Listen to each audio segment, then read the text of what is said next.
maybe yellow, one finger white. Yeah. Okay.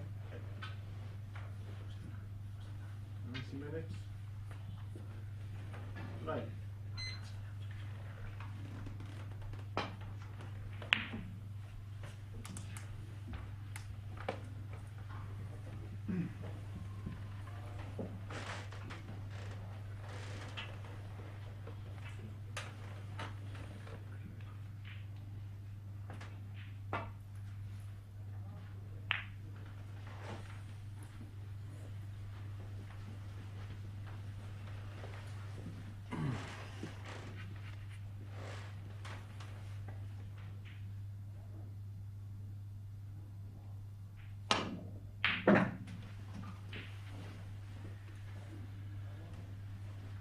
Two. Right.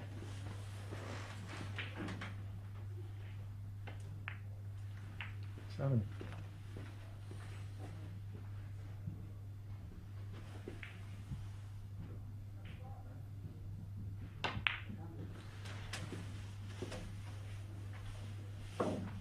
Nine.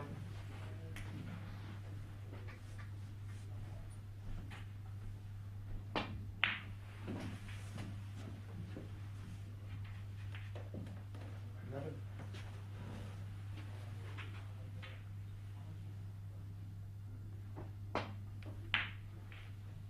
13.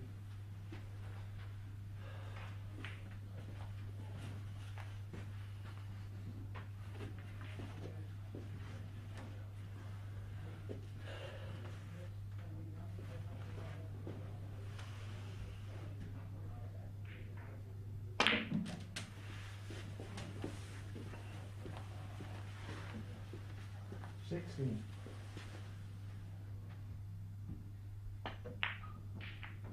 18.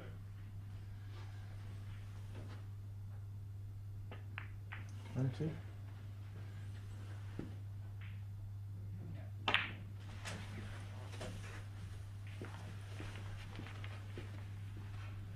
23.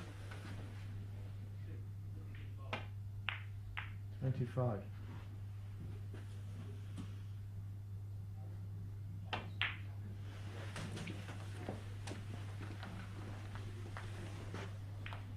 28.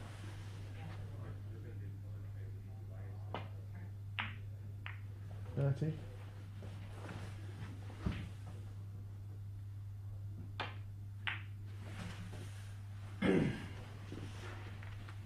33.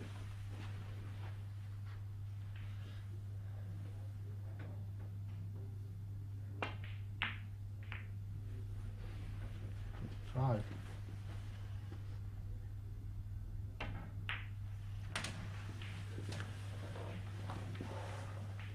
38.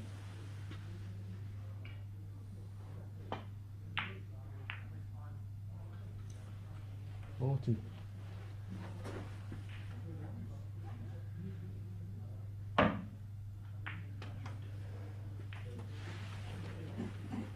52.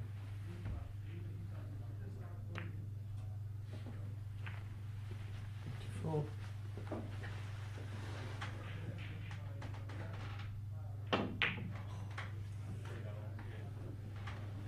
'Maybe Causier, 44.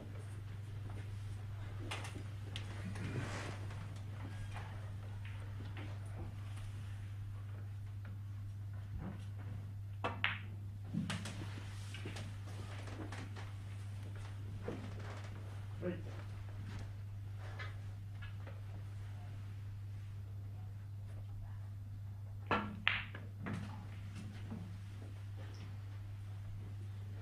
6.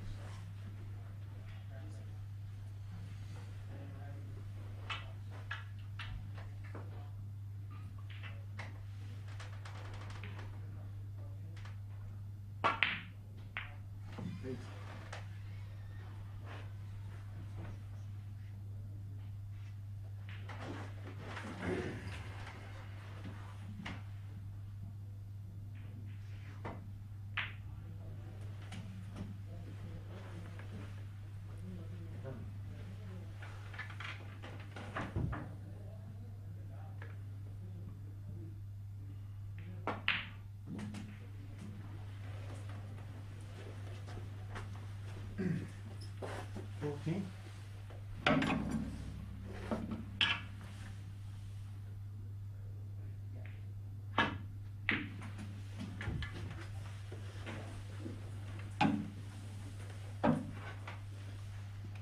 16.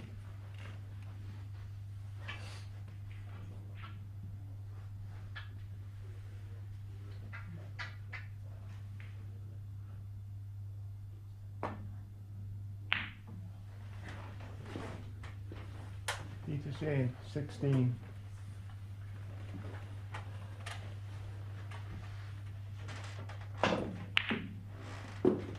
2.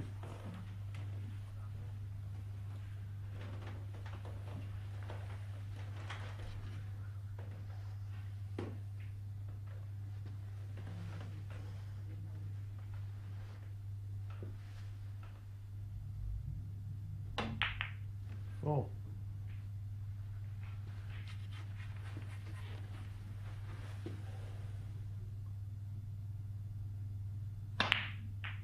6.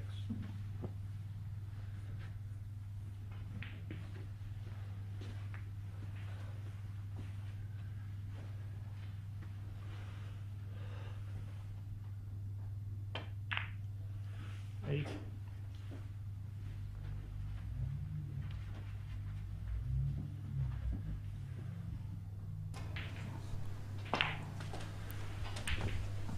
'So hi everyone, and welcome to the Sticks in Kirkcaldy for the final of the 2022 Scottish Open, which has just got underway between David Causier and Peter Sheehan. Dave is at the table. 13. He played really well against John Mullane in the semi-finals. 15. Scored loads of breaks there.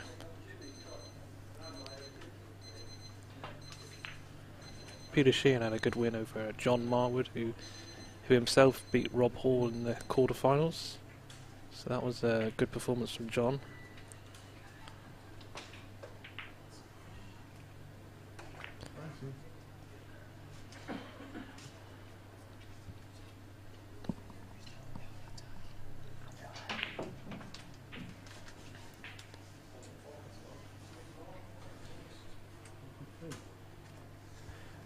So Dave's got the white behind the spots.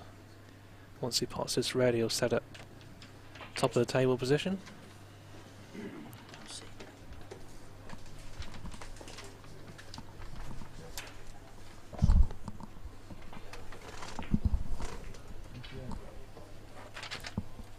And off he goes again. He's been absolutely relentless again this weekend, as always from Dave.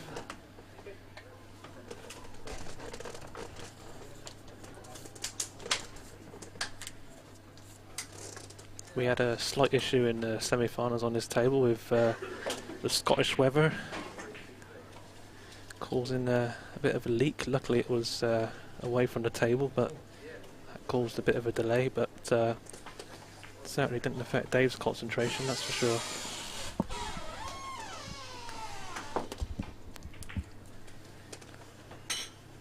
This is a 90-minute match. Bob Williams is the referee.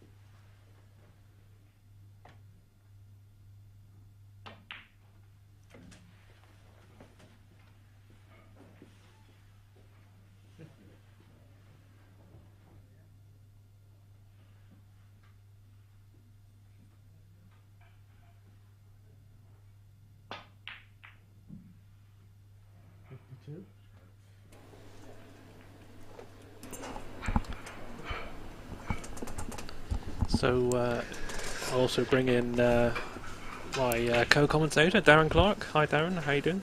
Hi Chris, all good?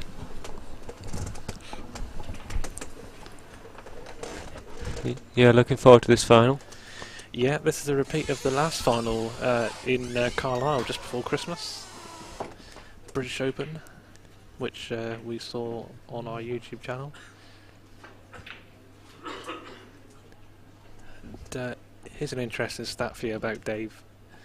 As far as I know, I think the last match he actually lost in a World Billiards event was the 2019 World Championship semi-final in Melbourne, when he lost to Peter Gilchrist.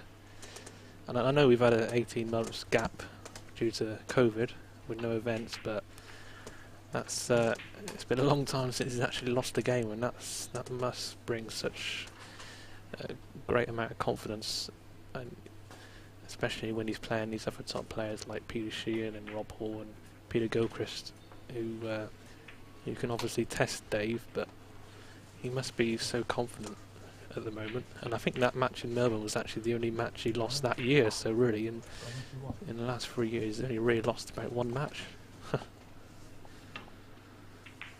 Well, it's not too bad there, is it really? I mean, quite awesome when you look at those stats. I think he's proved over the last couple of years that he's the man to beat, really, and he'll be looking to take the Scottish Open title again. Yeah, Peter electing to try and disturb the balls there from the double bulk.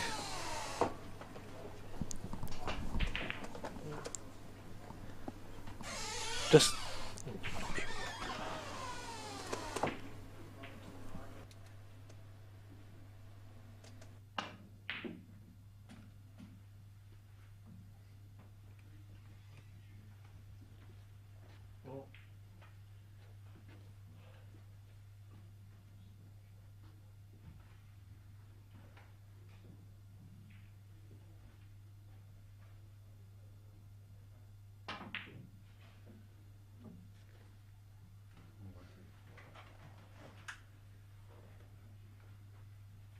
Causier, 4.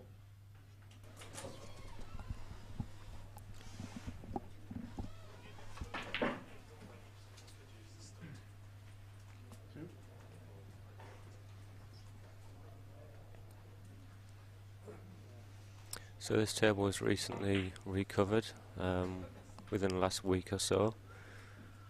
I believe it to be 6-8-11 cloth.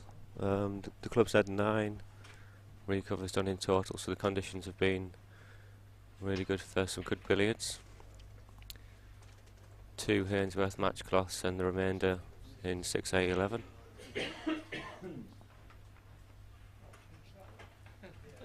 This particular table is faster than it looks actually, and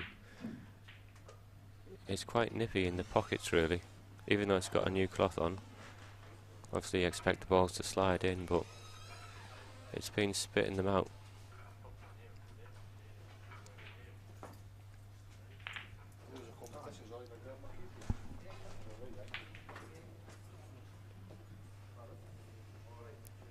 So half a chance now for Peter Sheehan to get his score moving. Possibly not.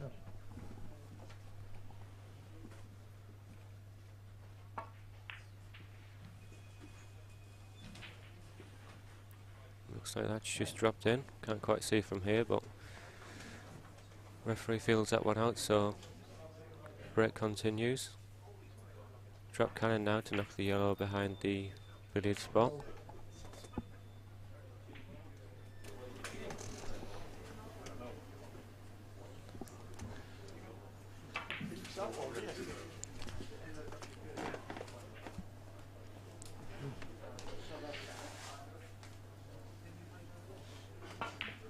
yeah, Peter will be well aware he has to get his scoring boots on in this match. These are the opportunities where he really needs to capitalise. Yeah, I think we've said it before. In any match that you play, Dave, you need to get a good start, and that's what Peter Sheehan will be looking to do. Or at least the minimum you need to do is to just stay with him. If you let him go off into the distance, then it's generally good night really, but this is a big chance.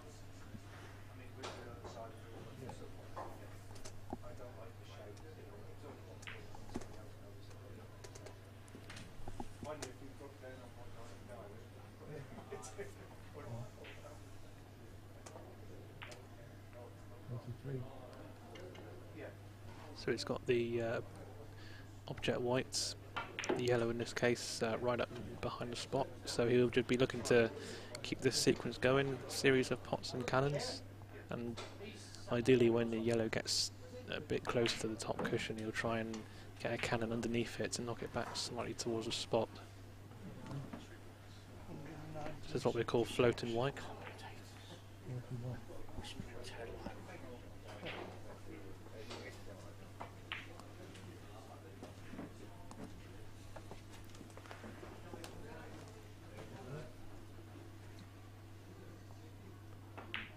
So he's getting in that position now to get underneath the yellow, try and push it back towards the spot.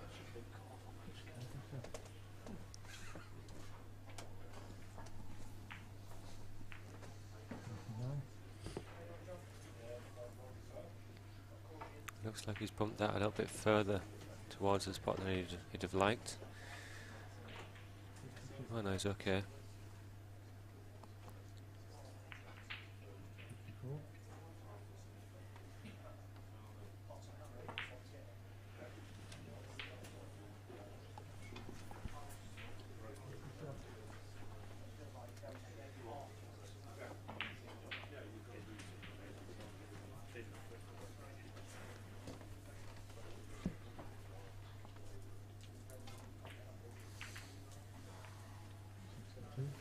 Yeah, Peter's a really quick scorer, isn't he, Darren? I know you played him in the earlier on in the knockout stage today, but when he's in position, he's doesn't hang around at all, does he?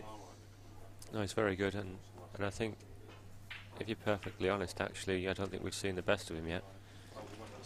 I know he's playing well in practice, he's making big breaks. We've seen him make some breaks this season on his return after 18 years out, but he's an amazing player, and he's a force for anybody, really. Yeah, and like we were saying, he was in the last final in Carlisle just before Christmas, and certainly with the World Match Play Championship coming up soon, he'll be looking to get as much confidence under his belt, I think, and that will certainly put him in good stead for that event. Yeah, I think everyone's looking forward to that. First time that we've put a major event on since COVID. So fingers crossed everything goes to plan and it goes ahead. Yeah, there's a brand new venue in Carlo that we're going to, the Irish Snooker and Billiards Academy, which promises to be promises to offer some great playing conditions, as this position has just gone slightly wrong. I wonder if he could just get a very thinning offer on the top cushion. Looks like that's what he's playing. Yep. That's a good shot. Left hand side on that, just sent the cue ball then nicely on the cushion into the pocket.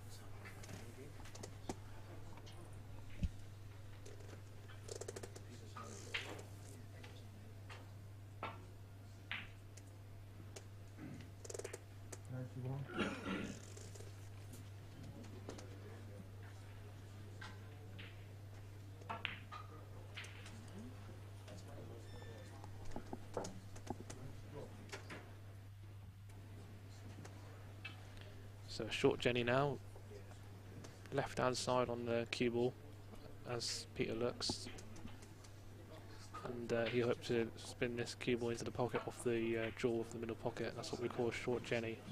Played it nicely. Yeah, that's a good shot on this table, because those middle pockets are a bit tight actually.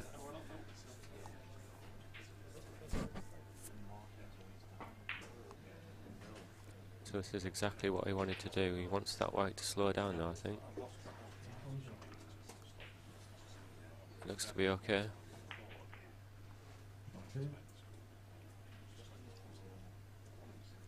So break crosses 100, and he's just crept ahead of Dave Causier. Obviously this is only the early stages of a 90-minute match, so the most important thing here is just getting a good start and trying to stay in position as long as possible.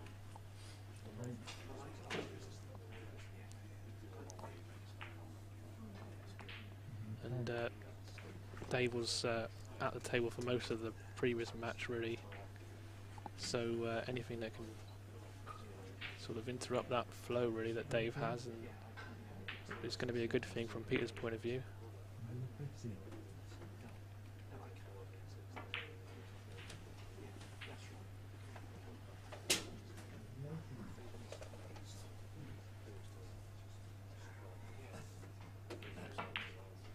So if you're watching this on YouTube or Facebook Live, do drop us a comment, let us know where you're watching from, what your thoughts are of this event.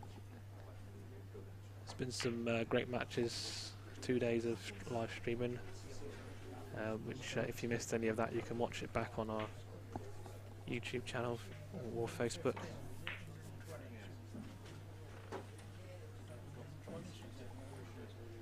Yeah, Jason Last is asking about the highest break of the tournament so far. Dave Causier leads the way with 464. He's had 1, 2, 3, 4, 5 breaks over 300. Rob Hall's highest 218, John Marwood 212. Peter Sheehan also a double century with 206. Some good breaks from John Mullane. It's been some good scoring. But the most important break for Peter Sheehan in this tournament could be this one.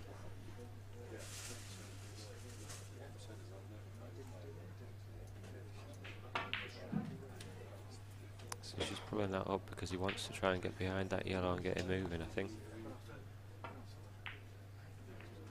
He's knocked it onto the cushion. I think he'd definitely be trying to move it away from the Postman's knock position. Although in our game in the quarters he did play a spell of Postman's knock.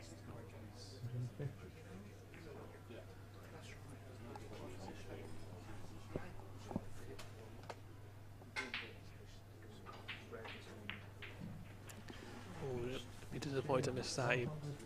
That was unexpected miss there from Peter, but good solid break there. 150 gets his Q and R going.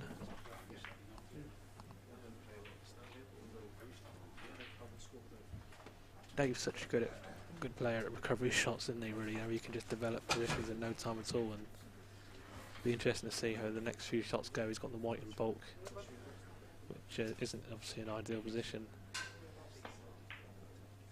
Managed to sneak a little in off there, and I'm sure he'll be looking to pop this red, going off the white, and all of a sudden he'll be in a good position. Playing enough red off then to bring it back a bit further towards the D, I would imagine, or the bulk line.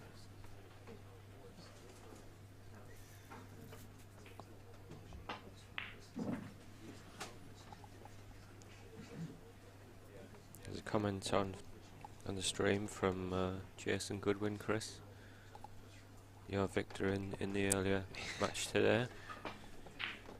Yeah, it was a great break that Jason Goodwin had against me. I was I was about 100 on in front most of the game really in the last 24, and Jason's a great player, and he looked out of sorts really. And, he made a brilliant break of 120 when unfinished to beat me by 1. I mean, we know that Jason's a very capable player, but like I said, he certainly didn't look like doing it in that match because he wasn't at his best really. I think it's fair to say, but a brilliant break, and yeah, full credit to him for that. He played it very quickly as well, so he got them to the top nicely, and was really flowing. And yeah, that was a great match to be involved in. Disappointing, but but nevertheless, great performance there from Jason. Yeah, I think that's one thing many people don't realise is the strength of depth in these events. There really is some good quality. It's easy enough, you know, performing at home in your club, in your local league, but when you step out into these conditions and playing on a streamed TV table, your arm gets tighter, pockets get smaller. It's a different ball game, really. You're being punished for your mistakes, aren't you? If you're coming up against one of the higher ranked players, you're probably going to be made to sit down a lot if you make too many errors. So that in itself adds pressure to your game.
Causier, 42.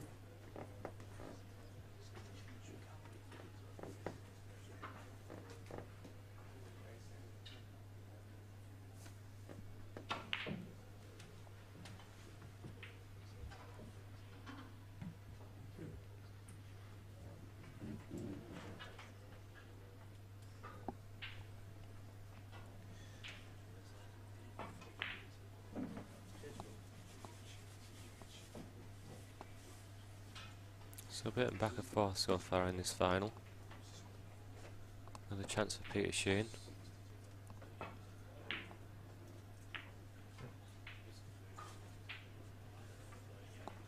He's got the balls back at the top again.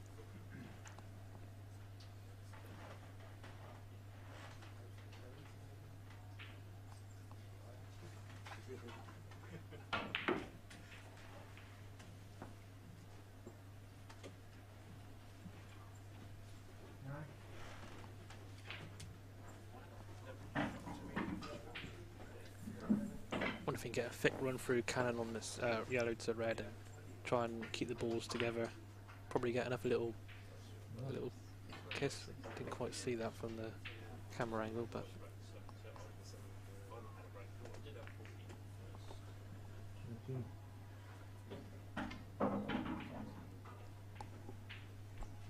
so I can maybe pop this red and screw it behind the yellow to the other side, and I know he's able to get a little cannon, push it up to the line. That's there's like an imaginary line that a lot of players think about. It's the level of the spot, and if you get the opponent's cue up to that line, then you're in a position to push it back closer beyond the spot if it goes slightly to the side like it has here. Oh, much thinner on the yellow than he intended there. Difficult to tell exactly what angle he had there from our camera angle, but either way he's had to play a stunning off yellow to keep the break going, and just broke down at that. Very difficult shot on this table, that. Especially when you're playing with some pace as well.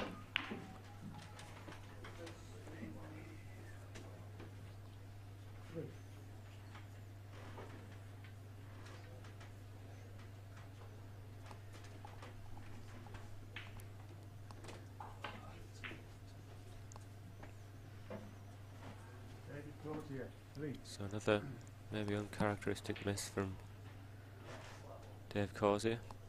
I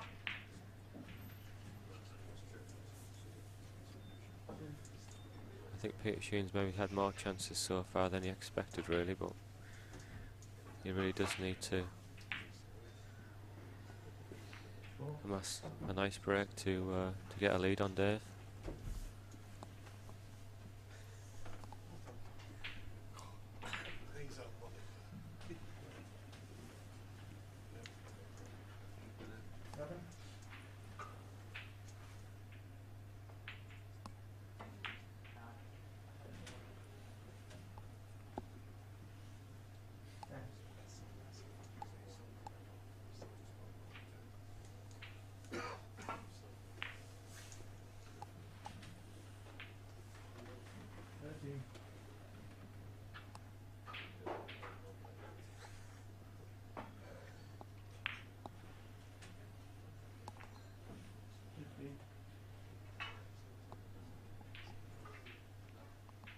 thanks again to TYP Live for providing the streaming. Sam's done a great job. Yeah, I think it's certainly all billiard fans around the world. I'm really grateful to be able to watch this coverage. And, it certainly helps to bring the game to new people, new audiences, billiard fans, and also hopefully new players and enthusiasts that haven't seen the game before or not seen the game at this standard. So any efforts to promote the game like that, Darren, is going to be a good thing, isn't it, really? Oh, without a doubt. Yeah, for many years we didn't have any streaming facility available. Under the new board of World Billiards, we've making it a priority to try and spread awareness of the game and promote it online, social media. Obviously the game's played in many countries around the world, so we need to try and do our best to get the game to the people that love it.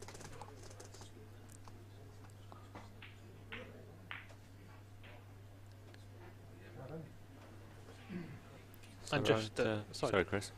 I was just going to say, just on the board that you mentioned quickly, it's great to see Jim Burke here for the final, who's watching with his wife Patricia.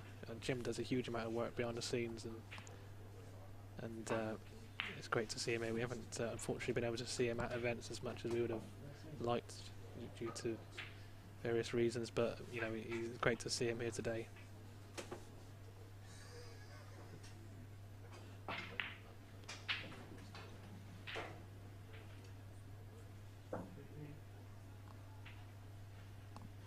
Yeah, so we're over a third of the way through this game. Peter Sheehan's got a 60-point or so lead. 17.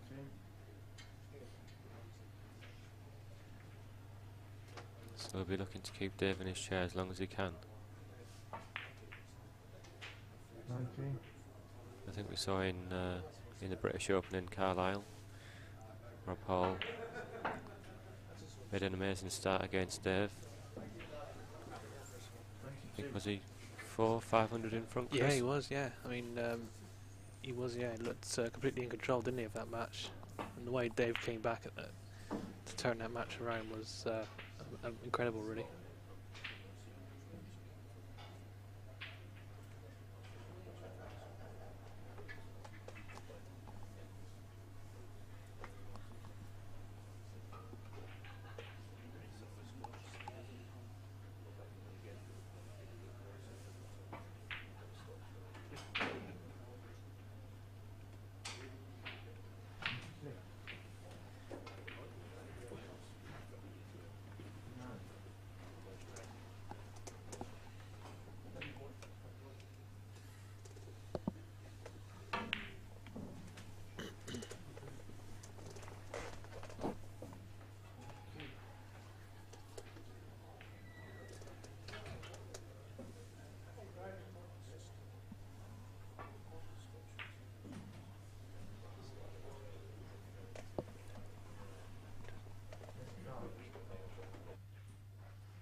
So Peter quite happy at the moment to be moving that red around the table. I think at some point he's going to try and bring it back towards the yellow to get the yellow in action. The top players don't really like to just be playing with the one ball for very long.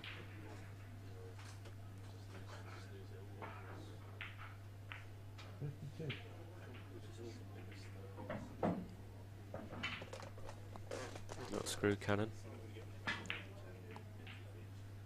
54.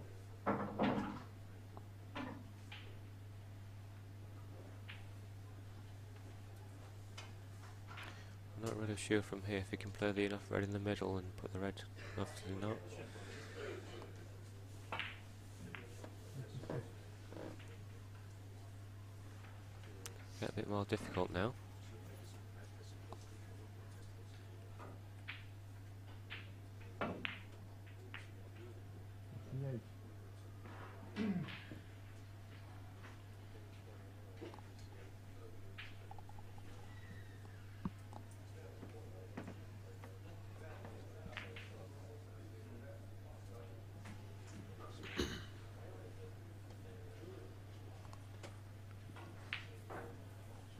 So a version of the drop cannon here, played with the check side.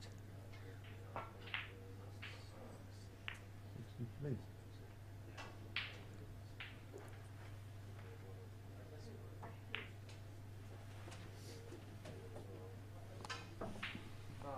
It's a good chance now. Yeah, the drop cannon is something we see a lot of in with these really top players as a route to get to the top of the table. Often it's white to red, 7. and the aim is always to try and get the opponent's ball behind a spot if possible,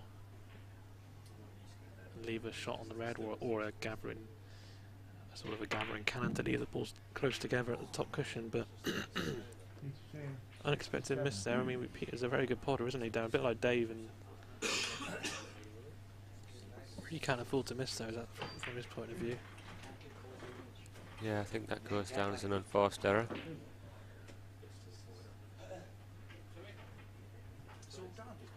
Obviously Peter's got a lead of 109, is it? Not sure how long that'll last, but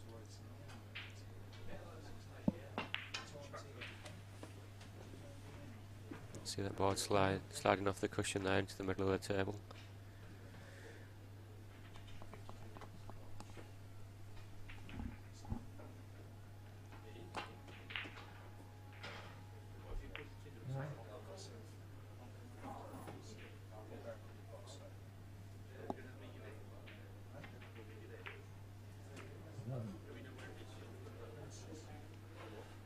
It's gone a bit awkward, so it looks like Dave will have to play off the side cushion for the cannon. Oh no, he's gone for the red. I'm sure he would have liked to have seen that red go in the belt pocket. It's gone into an awkward position. Obviously in billiards, when you're in hand, you can't play directly onto a ball that's in bulk. You have to play on a ball out of bulk, so that's why you had to play the white, of course, to try and bring it back ideally as close to the bulk line as possible, so you can play a cannon.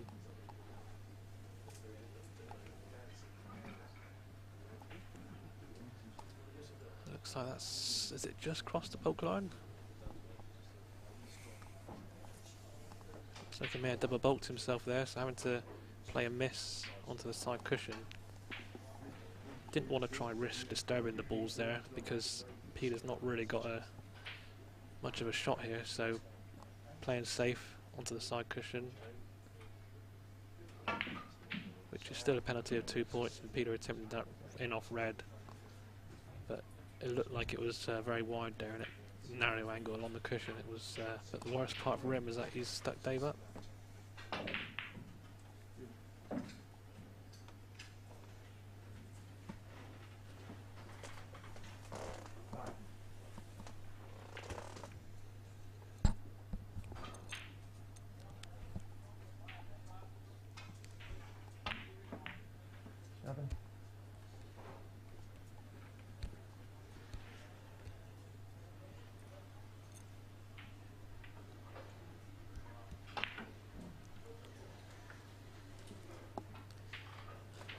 Again, evidence of those tight pockets in the corners.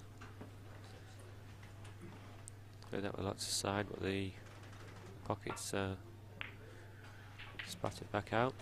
Yeah, as you were saying, the dishes here at Sticks have been excellent this weekend. Really grateful, especially to Paul McGowan for his help, who has been he's involved with the club, doing a lot of coaching here, and he's been making sure that the tables have been, you know, right up to scratch, and I know they all do play slightly different. I think that's inevitable. I mean, you've played on this table, Darren, haven't you? I mean, what this one has got was recovered, and I think it's slightly tighter than the others. Is that right? Yeah, I think so. I think there's 3 different private rooms here. Obviously, we've used them as table 1, 2, and 3. This being table 1. Tables 2 and 3 have got Hainsworth match on. Slightly more generous. Whereas this one's 6, 8, 11. And I think of the 3 match rooms, it's definitely the tightest table. Oh.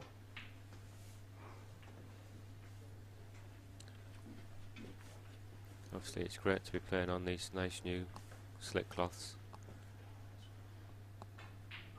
I think it's the first time I've played in an event where you can compare Hainsworth match and 6, 8, 11 together.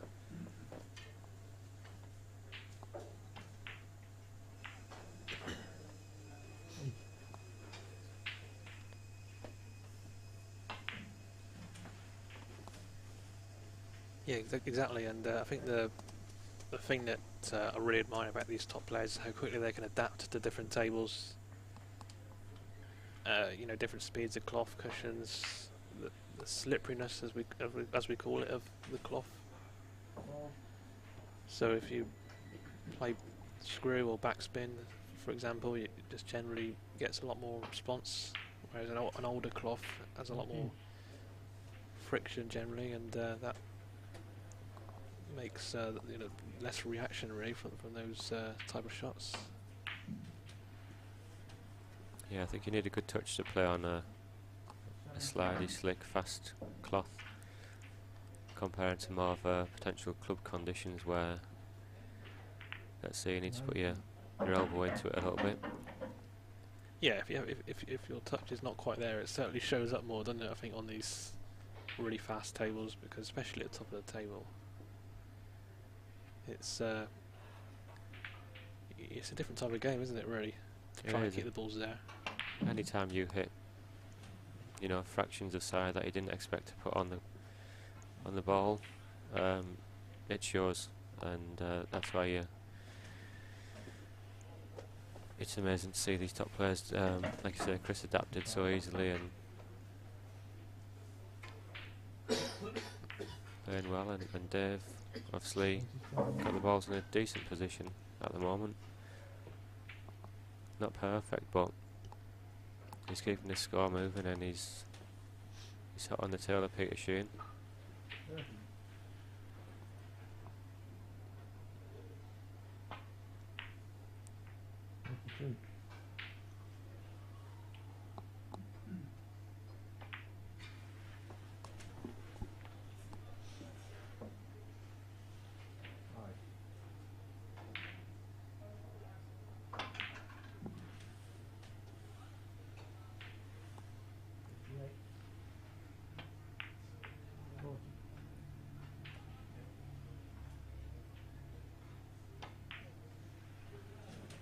So he's getting the balls more now into the area that he wants them.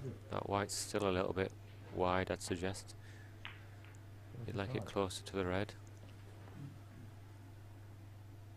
But Dave is amazing with his improvisations and moving the balls around. I think he'll try and nudge this white up towards the line that Chris spoke about.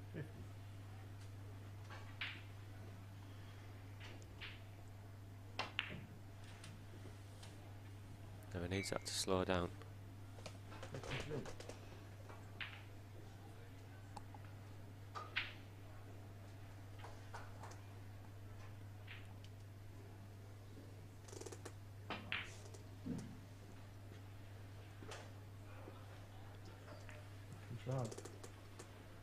Well, Dave put his hand up there. He obviously attempted a pot red in the middle, but ended up getting a cannon as well.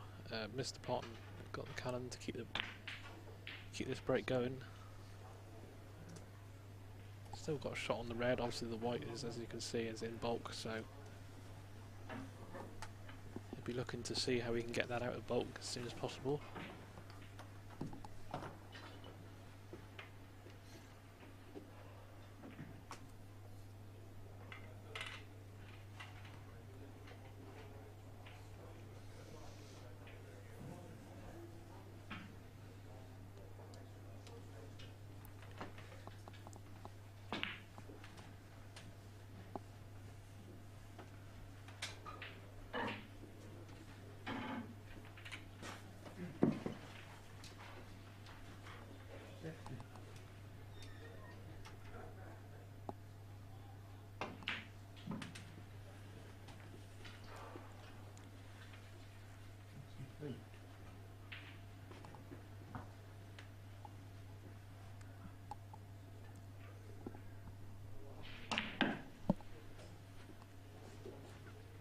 So after 2 pots of the red off the spot, red goes on the middle spot.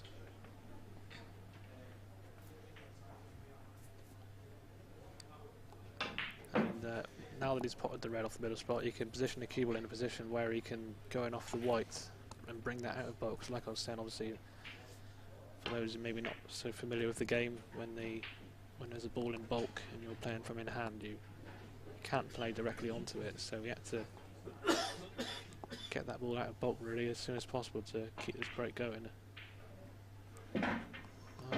Another unforced error. So about halfway through, Peter Sheehan still leading. Dave may be showing some signs of frustration.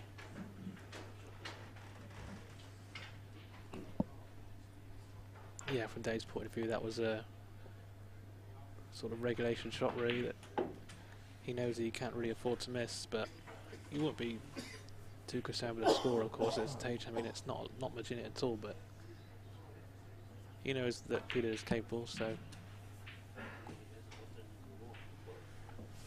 although, like we were saying, Peter's been out of the game for quite a long time. He's tons of experience of playing a game at a high level, very high level, so and he's only going to get better as this season goes on, I think.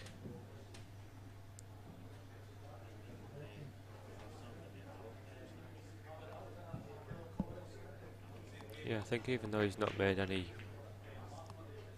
big break as such yet, Peter Sheehan, in this final, I think he'll be happy how it's developing. Obviously Dave won't be.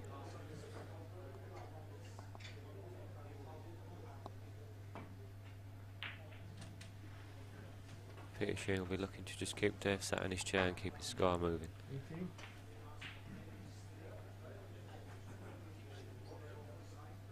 This might be a bit awkward really. He's going to have to play with a bit of pace. That's if he plays the in-off. It looks like he's going to play the cannon instead, is he? Or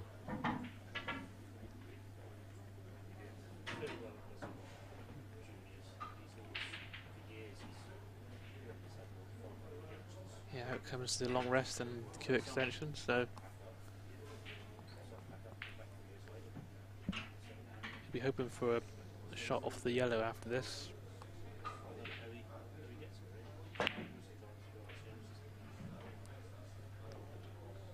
Trying to bring the red back to the top of the table as well, but not easy with all that cue and extension on the player using that on the shot. So break comes to an end for Peter Sheehan. yeah, Dave quickly out of his chair.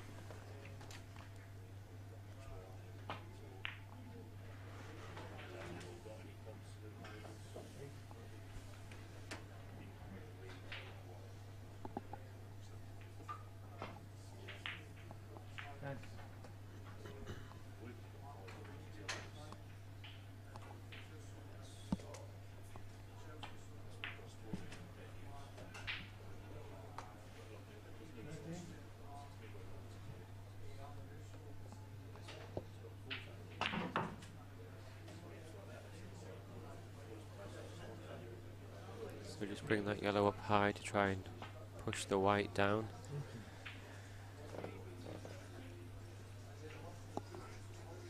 It looks as though is he leaving the enough white for the drop cannon, or is he playing the red? Got some screw inside there to bring the cue ball in and out of ball.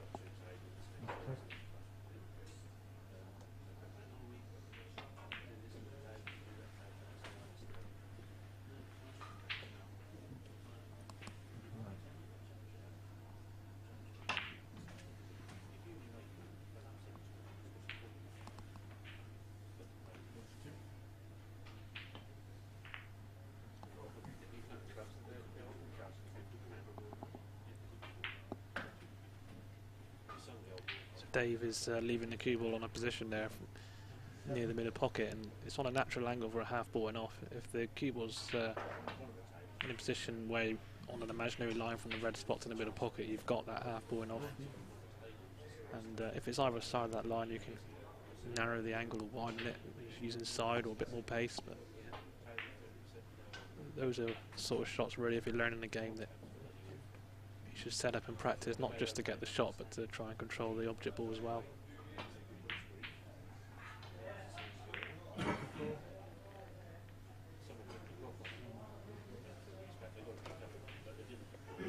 So Dave's regained the lead.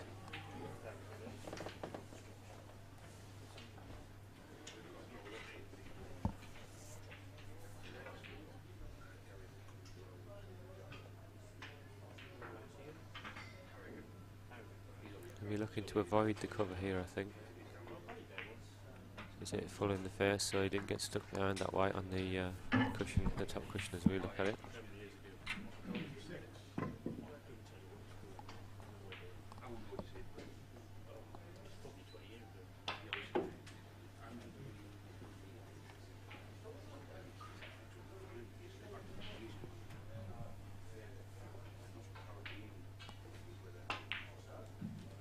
So that's probably a typical Dave Causier shot there. Very inventive, he's screwed back and he's leaving the cannon to push the white back into that top of the table box onto the pot red, and this is a great chance now for Dave.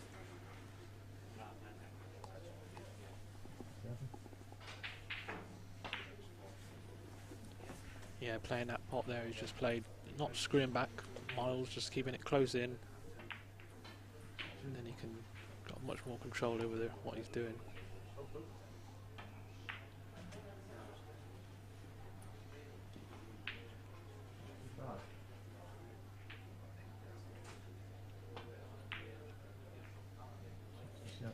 And that was another shot there where he's taking care not to get the cover.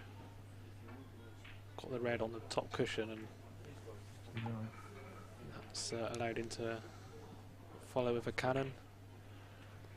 And now he's got a little mini drop cannon, as we call it, when white is level with the spots. And that cannon pushes it closer to the spot, more central.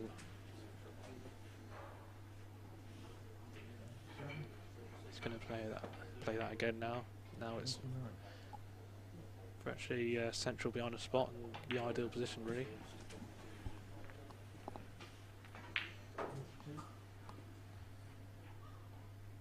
Yeah, like Darren says, there's a sort of an imaginary box really that players are trying to keep the opponent's cue ball in, which is behind the spots. And if it strays out of that sort of box, and they're trying to regain that position, I mean, there comes a time when they're going to have to, you know, they might have to revert to open play if it's not really retrievable for top of the table. But their aim is always to try and keep it there as long as possible. And it looks so easy, doesn't it? But certainly recommend having a go, and if you've not tried it before, and just to try and appreciate the skills of these players and their touch to keep the balls there in this position. But generally it's not the first thing you learn in offs, and the open game is kind of the main thing that you start with when you're learning the game. But the bigger breaks, heaviest scoring really comes from this method of play. Obviously, years gone by they would have played nursery cannons, but that's not really seen anymore in the game, in the modern conditions and modern rules. There is one player actually that he doesn't necessarily play nursery cannons now, but he can, and that's Mark Hurst. He had a spell earlier against Jonathan Marwood in his game. I was watching. I think it was the last 16, and Mark got the balls close together and ran a fair few cannons, moving them along the cushion. Yeah, it's always nice to see, isn't it, when like say players like Mark Hurst, I know Martin Goodwill is very good at them as well, and when they do have the opportunity to gather the balls, it's not something they really go out for, but when the opportunity arises and they run a few cannons on the cushion, normally the top cushion, it's It's great to see, really. And that's an art form in itself, that method of scoring, but often it's just to lead into more top of the table play, really, but like we're seeing here. But obviously in years gone by, the Walter Lindrums and Tom Newmans and Joe Davises made 1,000 breaks like that. And, what incredible players they were, but certainly in the modern day, Dave Causier is certainly an incredible player, and he's starting to creep away a little bit now. Break reaching 129. 131.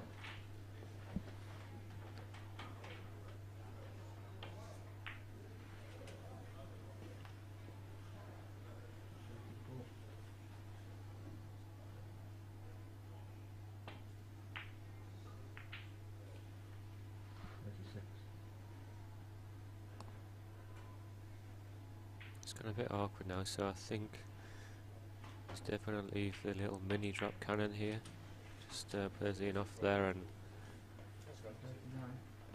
this is a, I guess you'd call it a mini drop cannon.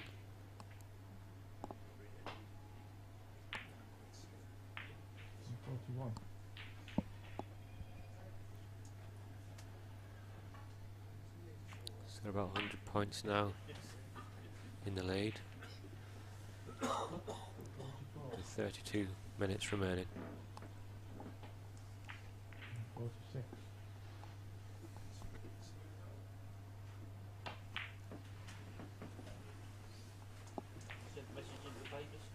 Yeah.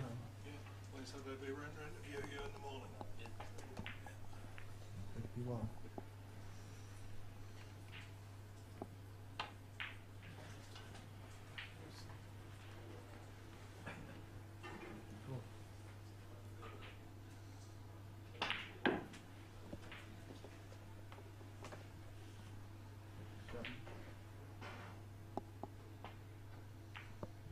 So what's going through Peter Sheehan's mind now, Chris?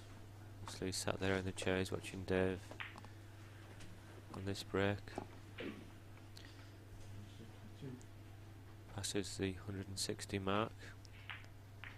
He left the table, he was in the lead. Yeah, Peter will be well aware that he needs to stay focused in that chair and not let his mind wander in any way, because when his chance does come, obviously he doesn't know how far behind he'll be, but he needs to make sure he's able to take full advantage of it. And there's not much you can do, obviously nothing at all you can do when you're sat down, apart from just be ready, take that chance. I think that's the thing with this game, obviously with many sports you can, as in football I guess you can affect the game but not have the ball, whereas with Q sports if you're not at the table you've got to sit there and, like Chris said, keep a clear head and be ready for when your turn comes.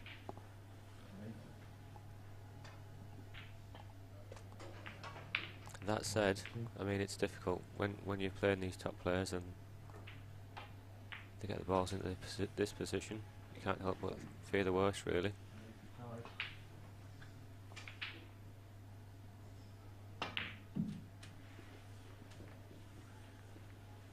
It just takes one mistake and Peter Sheehan is very well capable of catching Dave up. So this is what we call the postman's knock position, when the opponent's cue ball is central or virtually central behind the spot and normally tight on the top cushion. Postman's knock type of noise when double kiss occurs, that's where the name comes from. Little bits aside on the cue ball and can actually just slightly turn the opponent's ball one way or the other just to keep it close behind the, central behind the spot, maintain the position.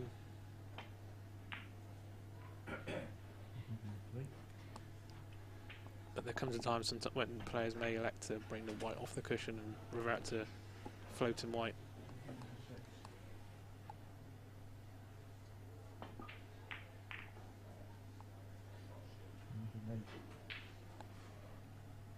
Sometimes that's a choice that players sort of revert to that style of scoring. Other times it just happens from the position they leave themselves, really. But it's just improvisation, really, and so it takes great skill to maintain that for long periods of time. So 213 at the moment, and he's going to have to come away now, I think. Just looking to see if he can go in off this white after this pot red and set up a drop cannon.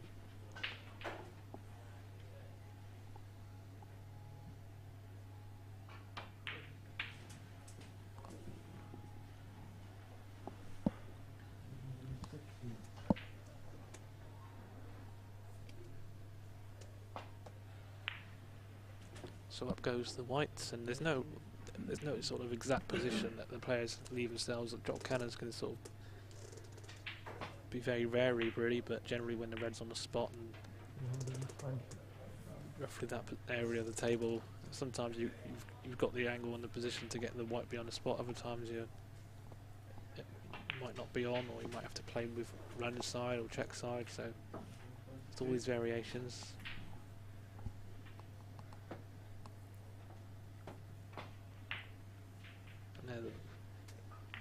Playing a drop cannon there with the white a lot further down the table, but I think we'll see in a moment exactly where the white is.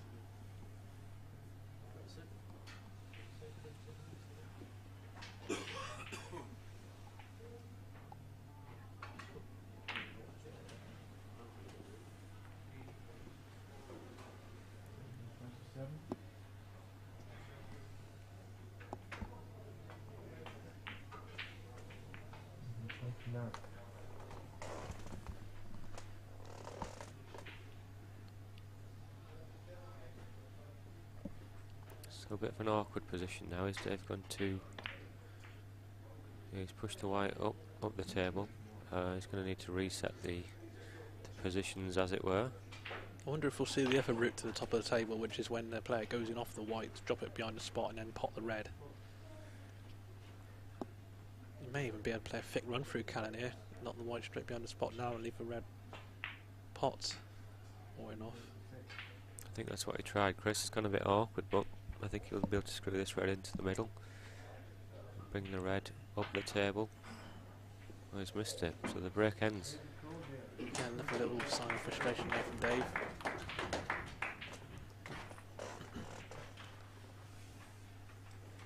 So 25 minutes remaining. Dave's got 200-point lead, or thereabouts.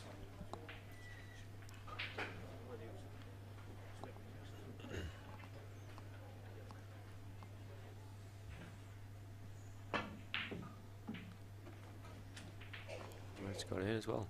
And the white. Oh, it's all happening. Calling all pockets. Yeah, well, I mean, there was a chance with it off there. I suppose if he missed the white or the yellow, even on that side, it could have disappeared into the pocket, as we saw. But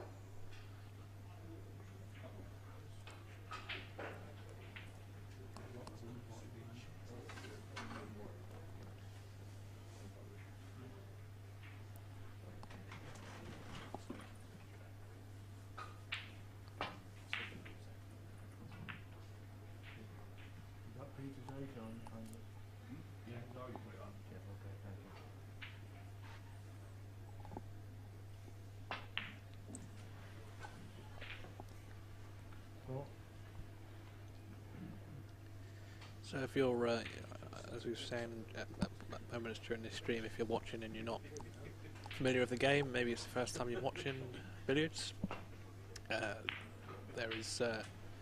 are videos available on our YouTube channel with explanations of the rules, and also there's coaching videos, the interviews with top players. Obviously there's a lot of previous matches that we've streamed here on the circuit, so feel free to have a watch of those. And as we were saying earlier, we're just trying to really promote the game and get the game out there, much coverage as possible. Billiards is played in many countries around the world, and hopefully once travel and COVID restrictions are fully in the past. Hopefully we can see some more of our international players returning. It's like the Indian players played to such a high standard, for example, and I mean we saw a great international field at the World Championship in 2019 in Melbourne, and hopefully we'll see a similar field this year at the World Match Play Championship. But interesting shot there by Dave. Obviously he's played the safety, trying to leave the red in baulk, put his yellow on the top cushion, but he's left the red in play. So a tricky one here for Peter to play this short Jenny, but if he gets this right it could be very lucrative. He's just hit that near jaw. So Dave's back in play.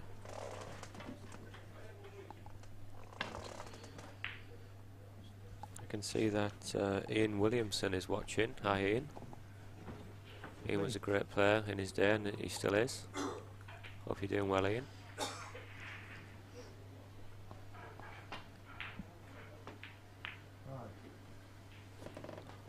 A lot of obviously billiards history, Chris, with the Williamson family. yeah, of course, the Norval Snooker Centre in Leeds is a fantastic venue that we've been to many times for our billiards, and the Williamsons are obviously synonymous with that venue and generally for billiards. Obviously we've got the Jim Williamson Memorial, which has been on our calendar. Ian's and Chris's father, of course, and I know he was instrumental in bringing back billiards in his time, and developing the top players and providing opportunities for them to play in these high quality events.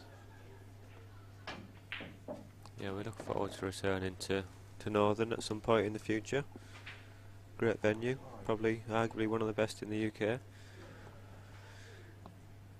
Great conditions there.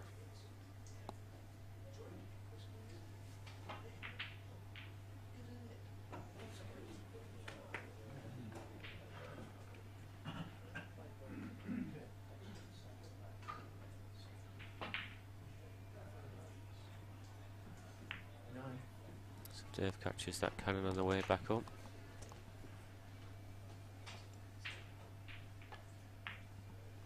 Yeah, and that gentle cannon he's just played there, he's got the red over the middle pocket. He might be able to sneak in an off-white as well.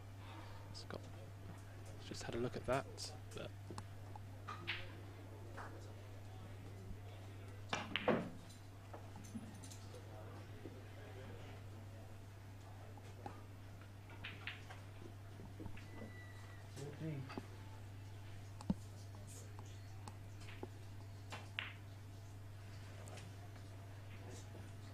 so Dave getting further in front, and you can't help but think really that maybe Peter's chances have gone. 20 minutes to go, and it would take some performance really to turn it around from here, but as we can see, anything can happen at this game, but time is certainly an issue, especially when you're up against someone like Dave. Got to actually get in first. I think Dave will know that a good visit here will really finish this final off.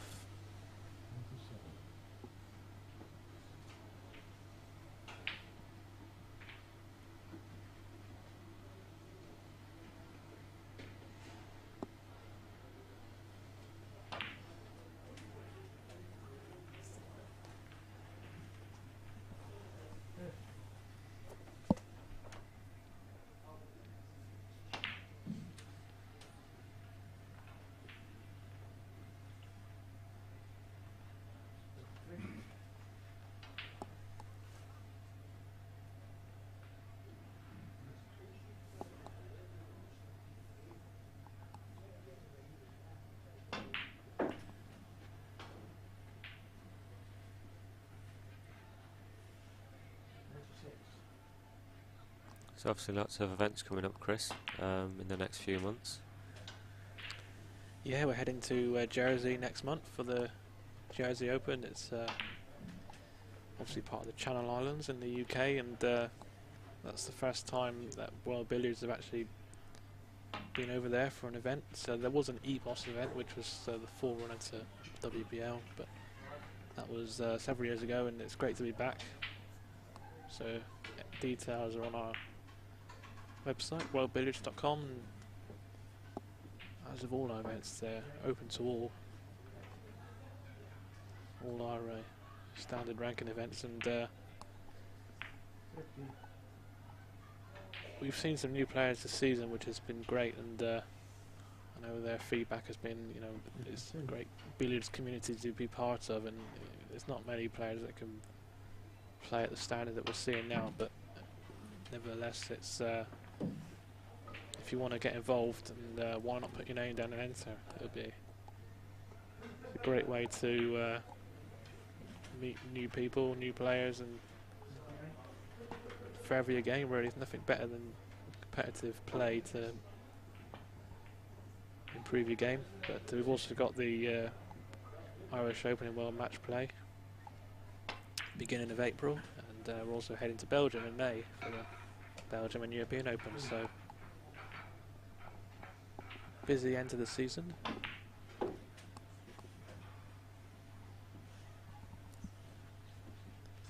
has been difficult this season with uncertainties around travel and COVID, but just try to get some playing opportunities after such a long period with where that wasn't possible. That was a great shot by Dave. Yeah, great run through and off there.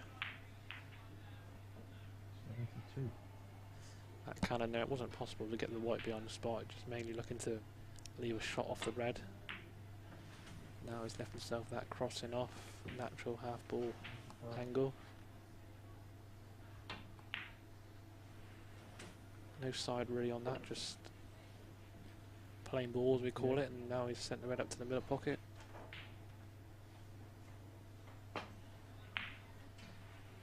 Yeah, I think it's looking very ominous now for Peter Sheehan and his chances of taking the Scottish Open title. Yeah, of course, Dave is a defending champion for the Eldon Cup in memory of Hugh Eldon, one of the great Scottish players who sadly passed away a few years ago. And it's great to see the Scottish players as well supporting this event. And it's certainly been a great event on the calendar, and this venue, as we were saying, is a great environment to play in. The Scottish Open has been held in different venues. This is the fourth time we've been here. Previously held it in Edinburgh and Glasgow.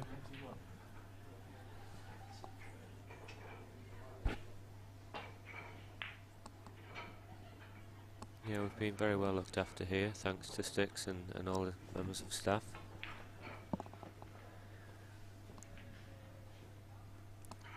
Really nice playing conditions.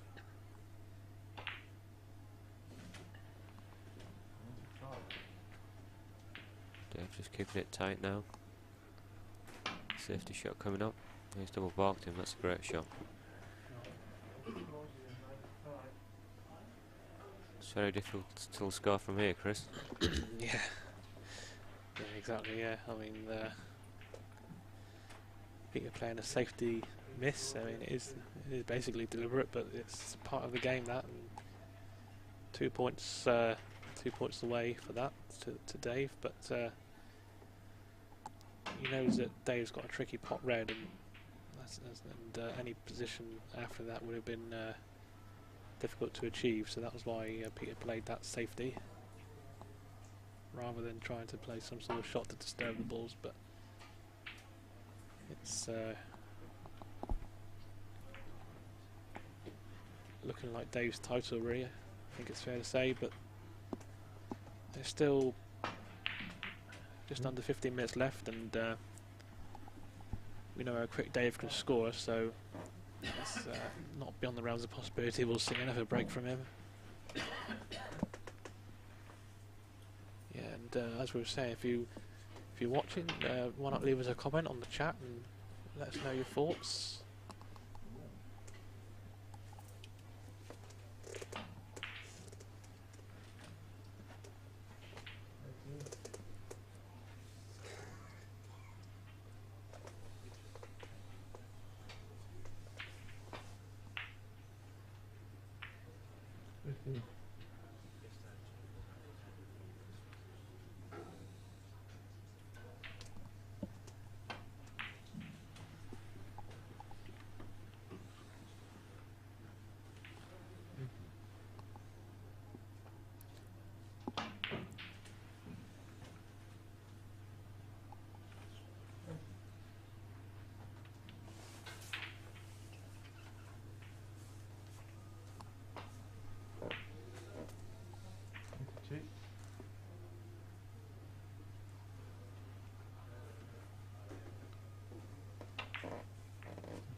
Yeah, and just to mention as well, thanks also to all our referees this weekend. We've had Steve Cowie and Bob Williams who have been refereeing and acting as our tournament controllers. We've also had John Squires, Chris Ellis and Kevin Christie, and a lot of her volunteers as well. And of course, if you're a referee and wanting to get involved in our events, please do get in touch. It'd be great to have you on board, and being able to referee these top players is certainly a privilege, really. And yeah, it's a front row seat, really, isn't it, Chris? Exactly. Yeah. There's no better way to see exactly what these players are doing, and really appreciate their skill. But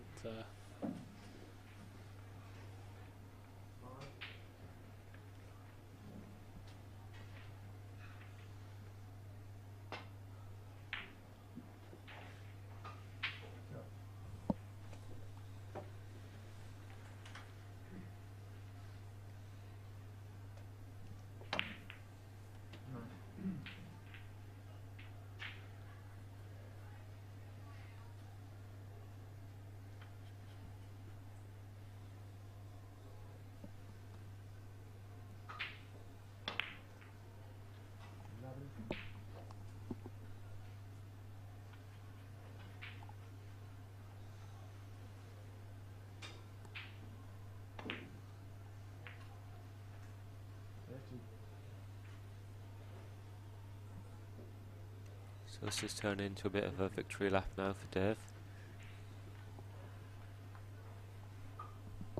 We had players from watching from all over the world. New Zealand, Melbourne, Carlisle.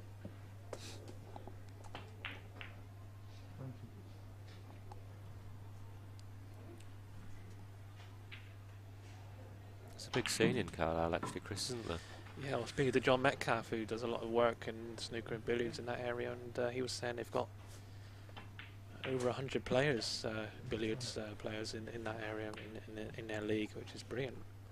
Local leagues play such an important part in keeping the game going and being played, and giving people opportunities to play, and that was great to hear.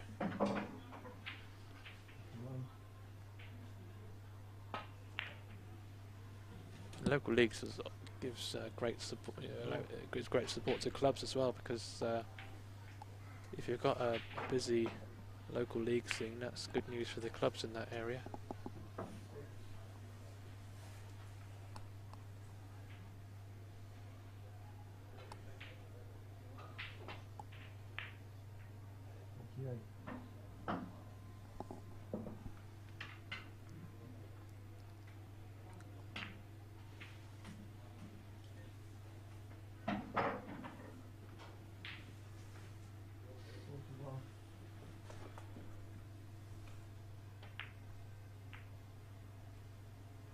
Three.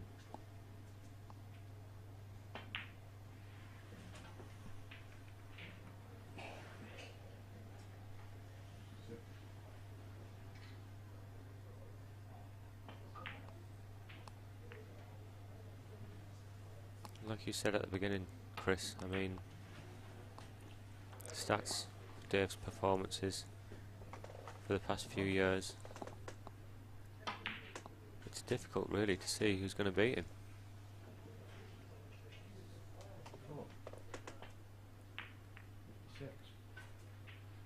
Obviously he's going to be tested when we go to Carlo for the match play.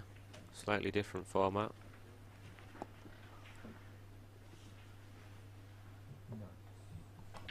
I think it gives all players a chance in the short format, the 100 up matches. But you still need to take your chances. Yeah, we also play slightly different rules in the match play, don't we, with playing from in hand, when basically when you double bolts, if your opponent pots your ball, you've got the opportunity to play directly onto a ball in bulk for your first shot of the visit, in a nutshell. So that's that can lead to some interesting exchanges in the match, and certainly adds the pressure when you've got two top players and a close game of 100 up format.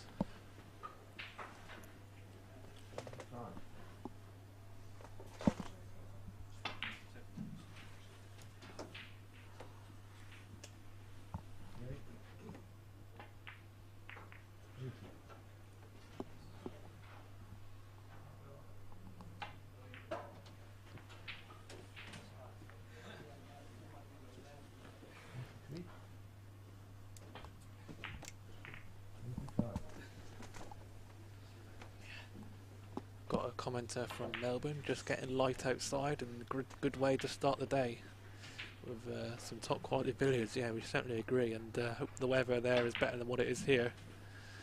But bit of a storm coming in at the moment here in Scotland. It's certainly not looking too good outside, but inside Dave Causier is certainly looking good here to defend his title and get yet another trophy for his cabinet. Yeah, speaking of storms, the Teesside tornado has taken this title. Hopefully that's the only tornado we see, because I've still got to catch a flight tomorrow to get home, so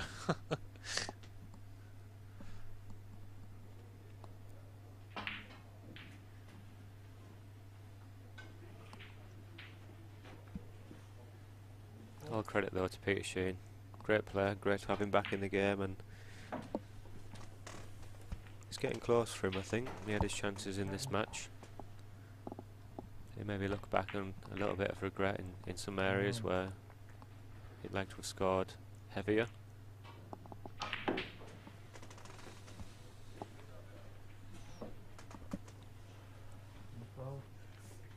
It's going to take some performance to beat Dave, I think, anytime soon, from anybody. 15. 17.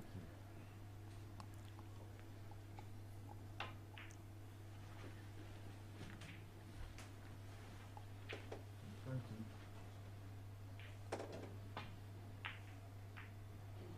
22.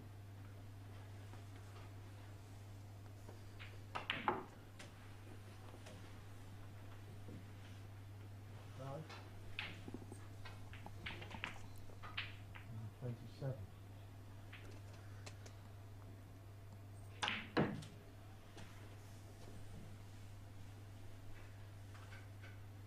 30. Well wishes starting to come in now for Dave. His wife Louise saying, proud family, well done.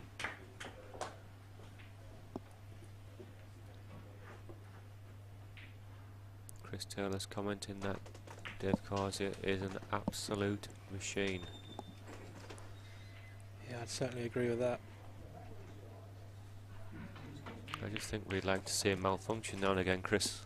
Give Yeah. everyone else a chance. Exactly, yeah.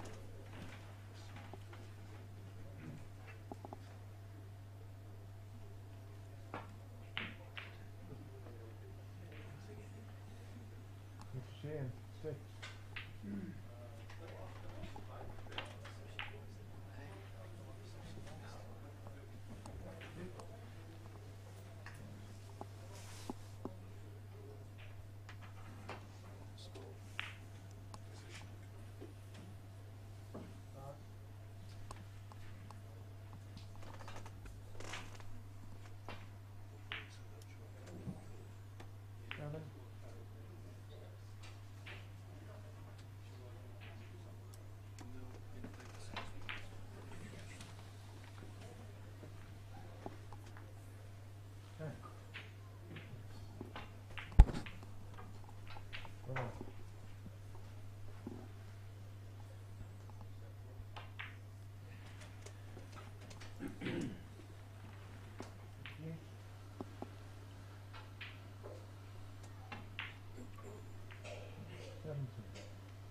just as we watch the last few moments of this match, the presentation will follow this of the prizes, and also a mention to Ian Dennis, who's won the Challenge Cup today. So well done to Ian. That's for players who didn't progress to the knockout stages of the main event, but still some good billiards there, and some good players. So well done to Ian for winning that.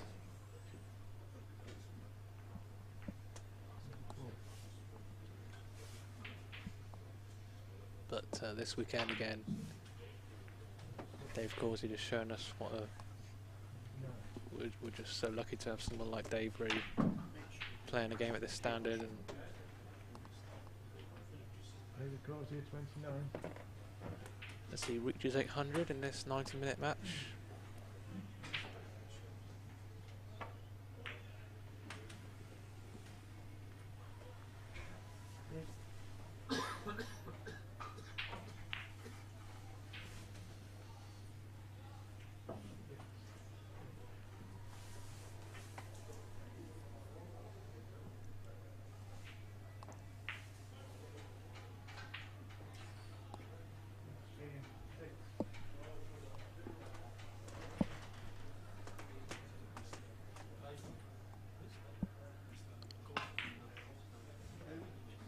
Sure, Steve Cowie will appear any minute with the clock.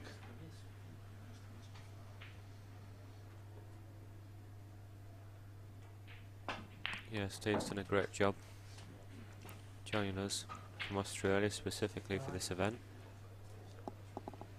Yeah, great effort, Steve, to come all that way to support us this weekend. Really grateful for that.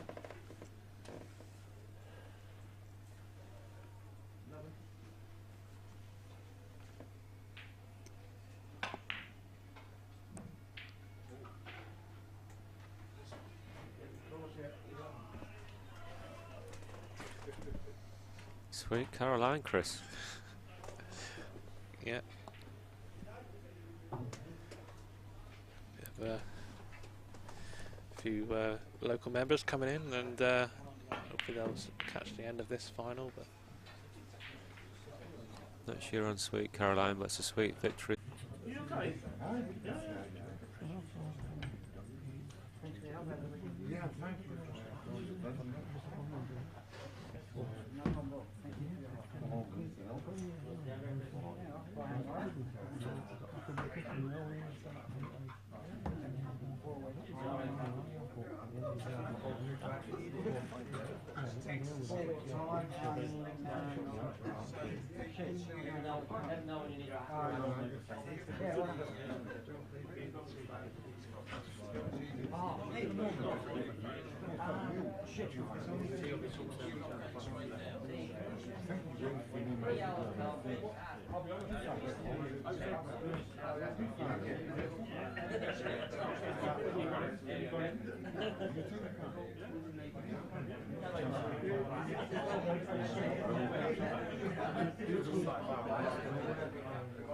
Well done, Dave.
Good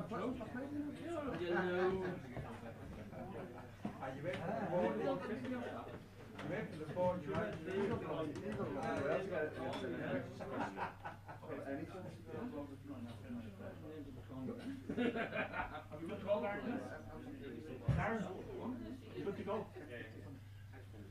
All right, ladies and gentlemen, on behalf of World Billiards, it's my great pleasure to wrap things up here for a fantastic tournament. Fantastic to be back in Sticks. I think the club has been presented beautifully. The tables recovered, fantastic. And we've had a great couple of days, and we look forward to returning as often as possible in the coming years. We've had a great play competition. I'll get the details of that in a moment. But to the main event itself, this is obviously the main perpetual trophy, which the winner will get to look, and then we'll put it back in the box and he can flip off. But we're thrilled to be here, and I think we've had an incredible final, and we've seen the very best of everything that we can see in billiards. Great top of the table, great open play, and great emotion as well. The runner-up, a man who only came back into the game in the last 6 to 8 months, and we're so thrilled to have him around. And I think watching what he was doing tonight makes us appreciate that the skill is there, and it's only going to grow and grow and grow. And it was wonderful to see him put the wonderful DC under pressure for probably the first time in the weekend, and indeed at many of the tournaments that we've seen over the last while. The runner-up receiving this wonderful runners-up trophy, what a man he is, Mr. Peter Sheehan.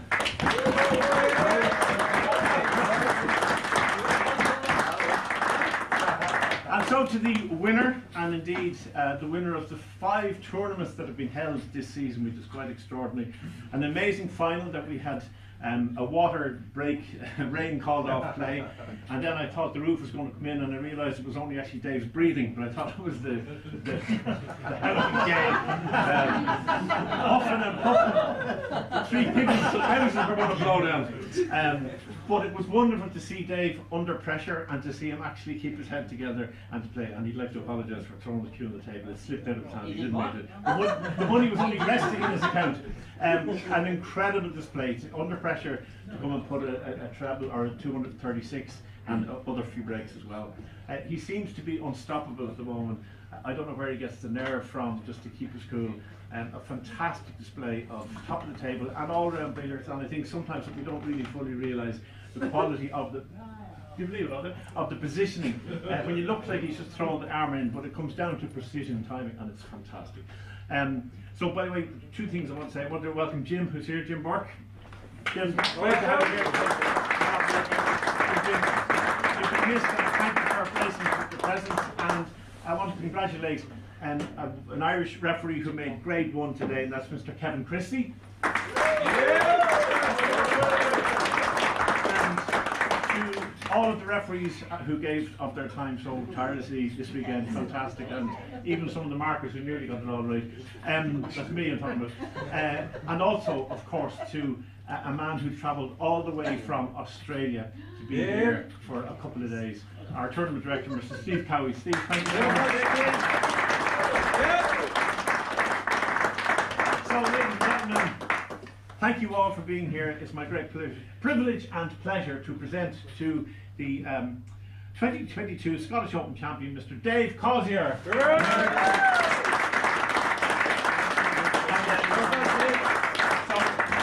One thing I know that Dave doesn't like speaking in public, so it gives me great pleasure to call on Dave Causier to speak. There's not a lot you can say after you've waffled on for about the last 10 And he's back in the room! Just like to thank everyone, referees, markers, everyone. I think everyone will agree the conditions have been brilliant this weekend. Far better than we've played in for a long time. Yeah. Everyone, safe trip, and see you next time. Thanks a lot. Very briefly, a couple of things about the World Match Play, which is happening on the 1st to the 8th of April in Carlow, in our new academy over there, which is absolutely fantastic. The details of booking for the hotel will go online next week. There's a special code to get an incredible rate in the Talbot Hotel. There'll be the Irish Open for the Friday, Saturday, Sunday, and then the World Match Play on Monday, Tuesday, Wednesday, Thursday, Friday. WBL will be going through the normal criteria of eligibility and coming down through the rankings once the invites have gone out to the various players from around the world. But I do hope you come. I'm looking after it. I'm hopefully going to give you a great time for a week in Ireland. As I said, we've managed to get the hotel for €79 a night in the top with breakfast, which I think is a pretty damn good rate. I know it clashes with the Masters, and my apologies for that. However, 2 weeks later, where we'd have it, the rooms would be 130 a night, and I decided that for 400 or 500 quid more for the week, it would be too much for people to ask to play. So, thanks to everybody, to the players, to the referees, to the markets, to the club. Enjoy billiards, go spread the word, safe home, mind yourself. Thank you so much.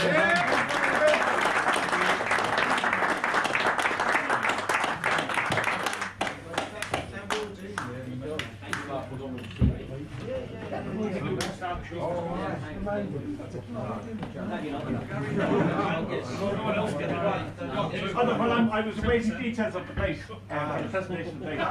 But as soon as I told him the plate, I'll be on the place. No, it's not.